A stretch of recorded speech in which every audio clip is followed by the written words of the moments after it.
This is going to be a brief presentation talking about how to assess the grain boundaries of our line pipe steel microstructures. We've noticed quite a bit of variation in the morphology of the grain structures in line pipe steels, since some of the microstructures we have are for steels going back nearly 100 years. So some of the variation includes size, small and large grains. Our approach to assessing the size of grains is, as we've discussed, ASTM E112, and then different proportions of ferrite and perlite, and our approach to evaluating the ferrite and perlite. I think you've got that handled with ASTM E562. But there's some other aspects of grain morphology that might also be important. And so we're going to call that grain boundary character. As far as we know, there's not a convention that's established for how to either qualitatively or quantitatively assess the shape or the morphology of grain boundaries. We're not the only ones who have to worry about morphology. By way of example, I have here a chart with different types of clouds. And for example, there are some things that can be quantitatively assessed about clouds. One is on the vertical axis here, the altitude of clouds is something that can be quantitatively assessed. It's either low, middle, or high. And so the clouds can be binned according to their altitude: cirrus, cirrostratus, cirrocumulus, high altitude clouds versus nimbostratus, stratus, stratocumulus, and cumulus low altitude clouds. But you can't quantitatively assess the morphology of the clouds or the shape. And so that's why they've had to assign descriptions: wispy, feathery appearance for cirrus, sheets or layers, globular or masses for cumulus, and then vertically developed for cumulonimbus. So that would be analogous to our microstructures in some ways. There's a couple things that we've talked about that you can quantitatively analyze, and quantitatively, and that's the amount of carbon or second phase content. And we've also talked about how you can quantitatively assess the grain size, just like you could quantitatively probably assess the size of a cloud. But the shape is what we're going to talk about in this presentation, and we've arranged it into an irregular or jagged morphology and a more regular or polygonal morphology, kind of like these clouds are jagged versus puffy. Here's another example where it looks like researchers wanting to dig deep into textures of silica and calcite minerals had to get really creative. And so they have a litany of different drawings and demonstrations of textures and morphologies for minerals. So we're not alone. There's other folks out there in other industries who have to get creative on how to describe and bin together different morphologies. So let's get started. So we're proposing a fairly simple, straightforward from the beginning here, qualitative assessment for a boundary character. And there's going to be two criteria that we will see that are independent of grain size and independent of the amount of second phase. It's also independent of banding that we've seen in the microstructure. But we think that our assessment method will be able to catch some of the important aspects of the grain boundary character. Firstly, we're going to decide whether we think the shape of the ferrite grains is polygonal or irregular. So how do we describe those two? Well, polygonal we describe as rounded grain boundaries with approximately 120-degree triple points. We'll show an example of that later on. And some of the descriptors would be block-shaped, rock wall, splotchy, or cumulus cloud-shaped. And then irregular we would describe as undulating grain boundaries, parallel rows of straight line boundaries, so straight line being the key word there, meaning off equilibrium or too rapid for equilibrium type of grain growth. Then incomplete grain boundaries of a linear shape rather than curvy. Grain boundary features internal that are sharp or have acute angles, and interlaced weave patterns of grains. And then the second question is, do the ferrite grains appear clean or dirty? How do we describe clean? Clean is clear and free of dots, lines, or cloudy features. And dirty, we would call dotted or have a thatched appearance. And we'll show examples of each of those. Now, the Excel tool that we're rolling out is going to require you to perform both comparison and numerical analyses for those microstructures that you identify as polygonal and clean, because they're more easily quantitatively analyzed.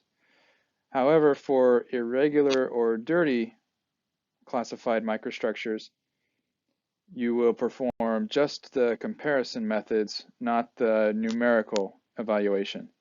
So we would prefer to have comparison and numerical for as many of our microstructures as possible, because the numerical techniques provide some really good data and they corroborate our comparison data, very useful for backing up the comparison data. So we'd prefer to have both for as many microstructures as possible in our groups of microstructures. But if we walk away with at least comparison data, that's better than no data. It's better than saying, oh, we can't analyze that microstructure at all. As usual, the samples, the microstructures that we're analyzing should probably be prepared according to ASTM E3. They should minimize phase distortions. We should know something about the etchant. We should understand what is the etchant attacking. Is it attacking the grain boundaries, second phase? And those are probably the most important things, just to get to make sure we're getting started with a good image to evaluate. For our images for evaluation, we should choose a magnification that shows clearly the grain boundaries so that we can evaluate them. And that magnification will be one that shows about 50 to 100 grains in the view. So let's get started looking at some examples of these criteria. To start off, here's an example of a nice polygonal, clean set of grain boundaries, ferrite grain boundaries. A little bit of banding here with the dark phase, but this is a very well-prepared microstructure and should not offer too many challenges in doing both the numerical and the comparison types of analyses. And we could call that rounded or blocky, and I've got a couple just example images of random textures from the internet that look about like what we're looking at in our microstructure. Similarly, it would be easy to analyze grain size for these example images as well. Here's another example of polygonal and clean with kind of blocky grains. Another example of a polygonal grain structure with clean appearance internally to the ferrite grains. Crystal clear internally to the ferrite grains, easy to evaluate. And I wanted to show an example of what I mean by a 120-degree triple point. So a triple point is something like this, where you see three grain boundaries coming together, and the angle between each of these is about 120 degrees. That one, and that one. And what that means is these grains probably formed under slow enough cooling conditions that they attained an equilibrium, because 120 degrees between three grain boundaries would be the lowest energy orientation for those, and the lowest energy relationship for those grain boundaries. Here's an example of now where we're starting to get to borderline. It's still polygonal, kind of clean, but some areas are kind of dirty. So if I look at some of these areas, it's hard to evaluate whether or not that's ferrite or second phase. So a little bit dirty, and I call it a rock wall example because it's kind of looking like you built a rock wall, stacking your way up with big rocks, and then you put little rocks in between the big rocks, and a big rock, and then little rocks in between the big rocks. Here's another rock wall example that has some second phase in it as well. Here's a more blocky example of polygonal and clean grain boundaries, and I brought this one in because now we also have banding, but that doesn't affect that this grain structure wouldn't be too difficult to quantitatively assess for both grain size and second phase. I would still consider this microstructure polygonal and clean, although it would be nicer to have a higher magnification so that you could have a better assessment of the grain boundaries, and that would make it easier to assess for grain size and for second phase. I call this a splotchy example because it kind of looks like a lot of ferrite grains that grow around centers of splotches of the second phase, the perlite. So you see in a lot of these places perlite that's surrounded by ferrite, the second phase that grew on those prior austenite grain boundaries. Now this one appears to be at a good magnification for analysis. I would still consider it polygonal and clean, but borderline. Why am I calling it borderline? Because now it looks like there was some non-equilibrium cooling that caused ferrite to grow in the middle of what we would have expected or should have expected to be perlite. And so that makes this a second phase a little bit difficult to quantitatively assess, and also it's a little bit difficult to quantitatively assess what is the size of those little tiny ferrite grains in the second phase.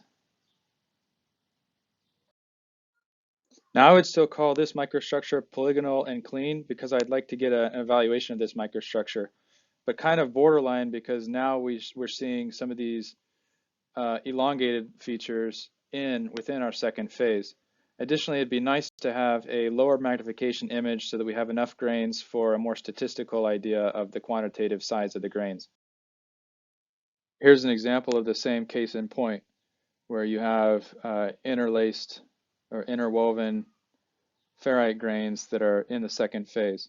Although I would still consider this something that we would want to quantitatively assess with the numerical methods. So now we're into irregular ferrite grain shapes, but still they look clean. Some of the ferrite does internally. Up here is an example, looks clean internally the ferrite grains. It's a lightning bolt example, I call it, because the shape of some of the grains, the small grains, look kind of like lightning bolts, meaning some straight line and jagged features. And it's going to be difficult in some ways to evaluate because there's small ferrite grains that are difficult to distinguish from some of the second phase areas. And now I'm just either getting creative or hungry. For describing these irregular / dirty grains, I call it a pancake stack example here, surrounded in or circled in orange, and then more of the lightning bolt example shapes in this microstructure. And this quench and tempered microstructure is definitely irregular and internal to the ferrite grains, definitely dirty. We see all these dots internal to the ferrite grains, and then it's hard to tell what is a grain boundary in all of this.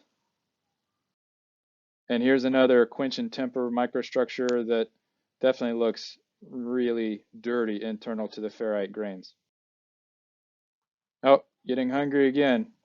Called this irregular microstructure, looking like it has some pancake stacks. Now this grain structure I would consider irregular and dirty because a lot of the grain boundaries aren't very distinct. They're kind of undulating and difficult to tell how and where to count between grains. Some are kind of incomplete. Some are pretty bumpy between the grains, and there's possible subgrain features. This one I would consider irregular and dirty because now the grains are really elongated, so it'd be difficult to evaluate this. And finally, I would consider this one irregular and dirty because it kind of looks like a mosaic, some very small features, and dirty within the grains. So hopefully you've seen enough examples at this point.